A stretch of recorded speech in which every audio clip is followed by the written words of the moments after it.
Hello जी, क्या हाल है बच्चे। A very good morning, good afternoon, good evening, good night.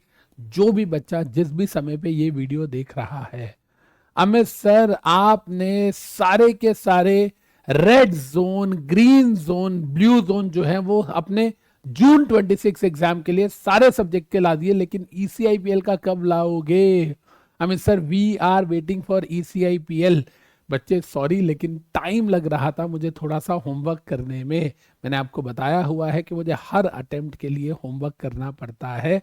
मुझे देखना होता है कि कौन सा चैप्टर ऐसा है जो लास्ट अटेम्प्ट में नहीं आया था, इस बार आने की प्रोबेबिलिटी ज्यादा है, या लास्ट अटेम्प्ट में आया था इस बार नहीं आने वाला है, या लास्ट अटेम्प्ट में आया था और इस बार भी रिपीट हो सकता है।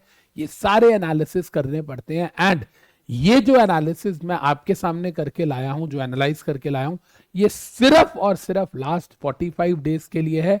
एंड दैट टू ये सिर्फ और सिर्फ इस एग्जाम के लिए है।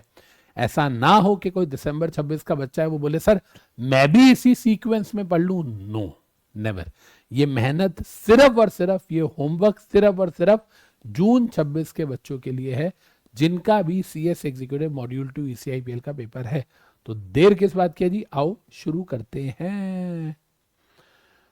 तो सर अगर हम यहां पर देखते हैं तो देखिए, सबसे पहले रेड जोन की अगर मैं बात करूं तो इसके अंदर आपको ये तो पता ही है कि आपका ईसीआईपीएल के अंदर पार्ट ए 60 मार्क्स का होता है, पार्ट बी जो है वो 40 मार्क्स का होता है। पार्ट ए में आपका इकोनॉमिक एंड फॉरेन लॉज होते हैं, जबकि पार्ट बी के अंदर आपका आईपीएल होता है, इंटेलेक्चुअल प्रॉपर्टी लॉज, जिसमें trademark, copyright, design, geographic indications and patent आता है। राइट, तो यहां अगर हम देखेंगे तो रेड जोन के अंदर अगर हम देखें तो कंपटीशन एक्ट, ध्यान से देखिए इधर, competition act, consumer protection act, ये दो चैप्टर्स जो हैं ये एग्जामिनर के फेवरेट चैप्टर्स हैं।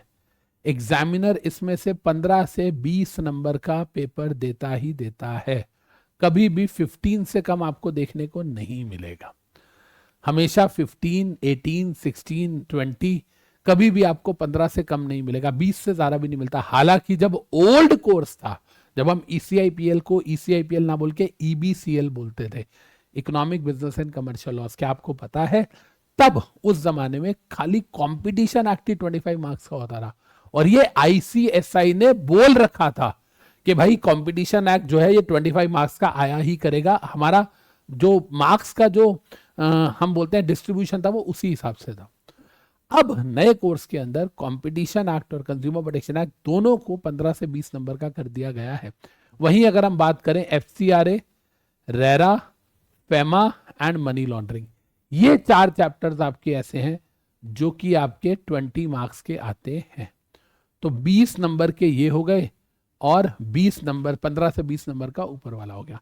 एफसीआरए में से एक क्वेश्चन आना ही आना है, वो भी ज्यादातर केसेस हैं, चांसेस हैं सेक्शन 3, सेक्शन 4, सेक्शन 6 या सेक्शन 9 से आता है। 3, 4, 6, 9 इन्हीं चारों में से आता है बार बार। रेरा में से भी एक क्वेश्चन आना ही आना है। पेमा में से या तो आपको 2 क्वेश्चन आएंगे 3-3 नंबर के, या आपको एक क्वेश्चन आता है फेमा में से 5 मार्क्स का। इसके अलावा मनी लॉन्ड्रिंग में से भी आना ही आना है। क्यों? क्योंकि पहले मनी लॉन्ड्रिंग अलग होता था और मनी लॉन्ड्रिंग के अलावा एक होता था फ्यूजिटिव इकोनॉमिक ऑफेंडर, और इसके अलावा अगर हम बात करें तो एक चैप्टर होता था आपका बेनामी प्रॉपर्टी। अब वो दोनों हट गए। मनी लॉन्ड्रिंग जो चैप्टर है ना, मैं आपको ऑनेस्टली बता रहा हूं दिल से, इसको ना इस बार आने वाले अटेम्प्ट में मैं 8 मार्क्स का भी कंसीडर कर रहा हूं। इस चैप्टर को मेरा दिल कह रहा है कि इसमें से एक पार्ट नहीं आएगा, इसमें से 2 पार्ट्स आ सकते हैं। क्या बात कर रहे हो sir? Yes, 2 question money laundering में से आ सकते हैं। जून 26 की बात कर रहा हूं मैं, पेपर देखेंगे तो बात करेंगे। इसमें से 2 क्वेश्चन आ सकते हैं। अगर आप मेरे को ये बोलो ना कि सर ये जो रेड जोन के अंदर चैप्टर्स हैं इसमें सबसे पहले मैं कौन सा पढ़ूं, तो मैं बोलूंगा सबसे पहले पढ़ो ही मनी लॉन्ड्रिंग। ये मेरी टीम ने सीक्वेंस बनाया है, मतलब मैंने बोला था, उन्होंने थोड़ा सा ऊपर नीचे कर दिया। ये फर्स्ट नंबर पे आना चाहिए, फर्स्ट पे ये मनी लॉन्ड्रिंग, सेकंड पे आना चाहिए कंपटीशन, थर्ड पे आना चाहिए consumer protection act. Consumer protection act जो है ना वो याद करने के लिए थोड़ा सा मुश्किल है, इसलिए इसको मैं थर्ड नंबर पे नहीं रख रहा। थर्ड पे आना चाहिए एफसीआरए, फोर्थ पे आना चाहिए आपका फेमा, फिफ्थ पे आना चाहिए कंज्यूमर प्रोटेक्शन एक्ट, सिक्स पे आना चाहिए रेरा। अगर हम ग्रीन जोन की बात करते हैं तो इसके अंदर अगर मैं बात करूं तो भाई साहब आपका आना चाहिए इस 7th नंबर पे या यहाँ फर्स्ट नंबर पे एससीजेड, सेकंड नंबर पे लीगल मेट्रोलॉजी, थर्ड नंबर पे ओडीआई, फोर्थ नंबर पे एफटीपी। ये जो ओडीआई और एफटीपी है ये दोनों मिलके 7 मार्क्स के आएंगे, 7। और ये जो लीगल मेट्रोलॉजी और एससीजेड है ये दोनों मिलके 8 मार्क्स के आएंगे। तो 7 और 8 15 नंबर।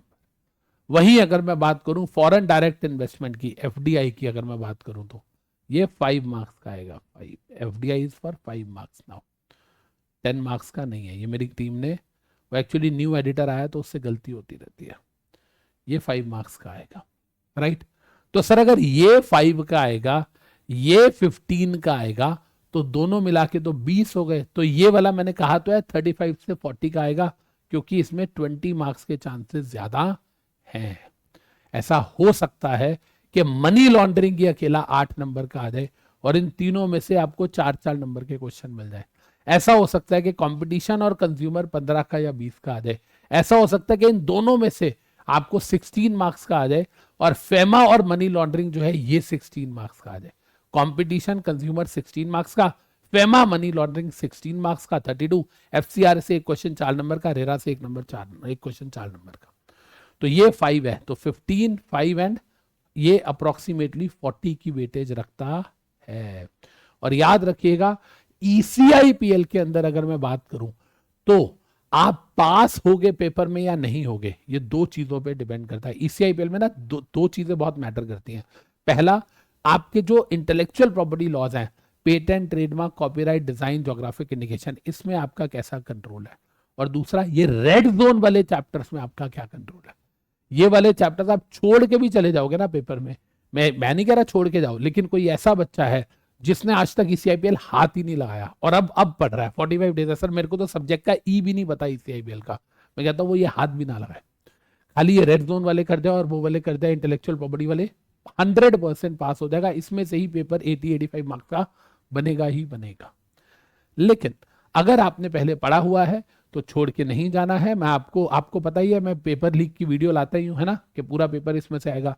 वो वीडियो मैं लाऊंगा, फिर उसके अंदर जो मैं इंपॉर्टेंट क्वेश्चंस बताऊंगा, एटलीस्ट चैप्टर कोई मत छोड़ना, उस चैप्टर के वो सिलेक्टिव क्वेश्चन जरूर करके जाना पेपर के लिए, जो मैं पेपर लीक वीडियो में लाने वाला हूं, राइट। अच्छा, इसके अलावा ये आते हैं हम इंटेलेक्चुअल प्रॉपर्टी लॉस पे, लेकिन मैं आपको एक बहुत ही मजेदार बात बताने चाहता हूं, सुन लो ध्यान से, बहुत मजेदार बात। क्या, सुनिएगा इधर, वेरी वेरी वेरी इंपॉर्टेंट, सुनो।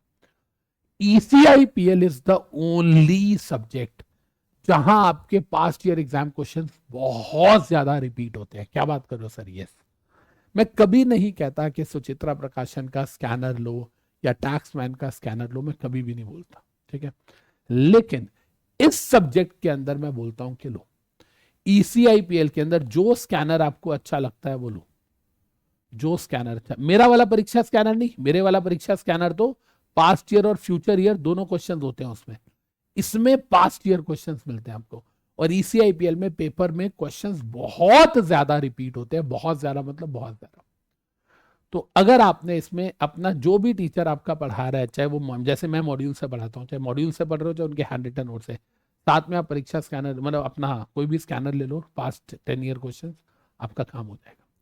और एक चीज और, इसके अंदर इस बार अगर मैं बात करूं, कॉपीराइट, ट्रेडमार्क, पेटेंट, ये तीनों ही मैंने रेड जोन में डाले हैं, पिछली बार ऐसा नहीं था। ये तीनों के तीनों जो है ना, अगर मैं बात करूं तो 25 मार्क्स की वेटेज रखते हैं इस बार। वहीं ज्योग्राफिक इंडिकेशन और डिजाइन जो है ये 15 मार्क्स की वेटेज रखता है। तो अगर आप रफली देखोगे ना तो ऐसा लगेगा कि अमित सर बात तो एक ही है। अमित सर यहाँ 3 चैप्टर है 25 मार्क्स के, अप्रोक्सीमेटली 8 नंबर का एक, यहाँ 2 चैप्टर है 15 नंबर के, 7.5-8 नंबर का एक, तो रफली देखा जाए तो बात एक ही है।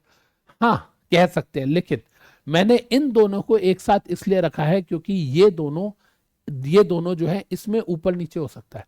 मतलब ज्योग्राफिक इंडिकेशन जो है वो आपका 5 नंबर का आ गया, डिजाइन 10 का आ गया, डिजाइन 5 का आ गया, ज्योग्राफिक इंडिकेशन 10 का आ गया।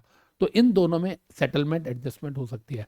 कॉपीराइट, ट्रेडमार्क, पेटेंट में कोई कॉम्प्रोमाइज नहीं होगा, 8-8 नंबर के। और इसमें से भी अगर 25 में से मैं आपको बता दूं ना, तो इन दोनों के, ट्रेडमार्क और कॉपीराइट के 18 नंबर के आने के चांसेस हैं और पेटेंट के 7 मार्क्स के आने के चांसेस है। इस बार 1-2 नंबर ऊपर नीचे हो सकता है, वो 17 आ गया, ये 8 आ गया, वो 19 आ गया, लेकिन ये जो वेटेज मैं आपको बता रहा हूं अप्रोक्सीमेटली ये रहने वाली है। और बच्चे सबसे बड़ी बात क्या है, देखो 5 चैप्टर ये हैं, और अगर आप यहां देखोगे तो 11 चैप्टर ये है, टोटल 16 चैप्टर है आपके कोर्स में, 16 चैप्टर्स आर देयर। ये 16 चैप्टर्स की अगर मैं बात करूं तो बच्चे रोज का एक चैप्टर भी रिवाइज करोगे ना तो भी आपका पूरा का पूरा कंप्लीट हो जाएगा। अगर आप मेरी यूट्यूब पे रिवीजन ढूंढोगे ना, यूट्यूब पे रिवीजन, मैं आपको बता रहा हूँ किस किस चैप्टर की मैंने यूट्यूब पे रिवीजन डाली हुई है। कंपटीशन की मैं लिख देता हूँ, कंपटीशन की डाली हुई है, एफसीआरए की डाली हुई है, रेरा की डाली हुई है, फेमा की डाली हुई है, मनी लॉन्ड्रिंग की डाली हुई है, लीगल मेट्रोलॉजी की डाली हुई है, एससीजेड की डाली हुई है। इसके अलावा अगर आप देखेंगे तो मैंने डिजाइन की डाली हुई है, ज्योग्राफिक इंडिकेशन की डाली हुई है। और मैंने से ना कि मैंने रिवीजन डाली हुई है तो इसका मतलब है कि पूरा मॉड्यूल से एक एक चीज कवर है। आप देखो 16 में से 11 चैप्टर ये 5 6 16 आउट ऑफ 16, एक और दो चैप्टर ये हो गए। इसके बाद अगर आप देखो 3 4 5 6 7 8 9, 16 में से 9 चैप्टर्स की फुल रिवीजन मैंने यूट्यूब पे डाल रखी है। और जो 9 चैप्टर्स की मैंने रिवीजन डाली है ना उसमें से आपका 70 मार्क्स का पेपर बनता ही बनता है। क्या बात करो सर, यस। तो पहले आप वो वाली रिवीजन को अच्छे से कर लो, फिर उसके बाद आप चाहे मॉड्यूल करो चाहे पास्ट ईयर एग्जाम पेपर्स, आपको दिखेगा कि सब कुछ आता है। और मैंने इसके एलएमआर नोट्स भी बना रखे हैं बाय हैंड अपने। पूरा का पूरा कंपटीशन है 5 पेजेस में मैंने कवर किया हुआ है। पूरा का पूरा जो एफसीआर है वो मैंने 4 पेजेस में कवर किया हुआ है। क्या बात कर रहे हो सर, यस। और मैंने पढ़ाया भी उसी से रिवीजन। तो बहुत अच्छे से करो बच्चे। ईसीआईपीएल एक ऐसा सब्जेक्ट है जो आपका मॉड्यूल 2 बहुत आसानी से क्लियर कर देता है। बच्चों की टैक्स में जितने लगते हैं ना, जितने कम नंबर टैक्स में आते हैं उतने ही ज्यादा नंबर ये वाला सब्जेक्ट लाके आपको पास करा देता है। और तो और जो बच्चे दोनों मॉड्यूल देते हैं ना उनको एसबीआईएल मॉड्यूल 1 में एंड ईसीआईपीएल मॉड्यूल 2 में ऐसे सब्जेक्ट्स हैं जो उनके लिए स्कोर का काम करते हैं। एसबीआईएल में तो खैर अब नए लेबर लॉज आए हैं, बच्चे थोड़े से परेशान हैं, लेकिन ईसीआईपीएल के पेपर में you can easily score 85 90 and trust me ये आपके लिए गेम चेंजर होगा। और जो बच्चे दोनों मॉड्यूल एक साथ दे रहे हैं या जो रैंक लाना चाहते हैं, ईसीआईपीएल उनके लिए ब्रह्मास्त्र का काम करता है। लव यू गाइस बच्चे। तो ये सब्जेक्ट मेरी तरफ से पेंडिंग था। आई होप आप लोगों को इससे मदद मिलेगी। Thank you.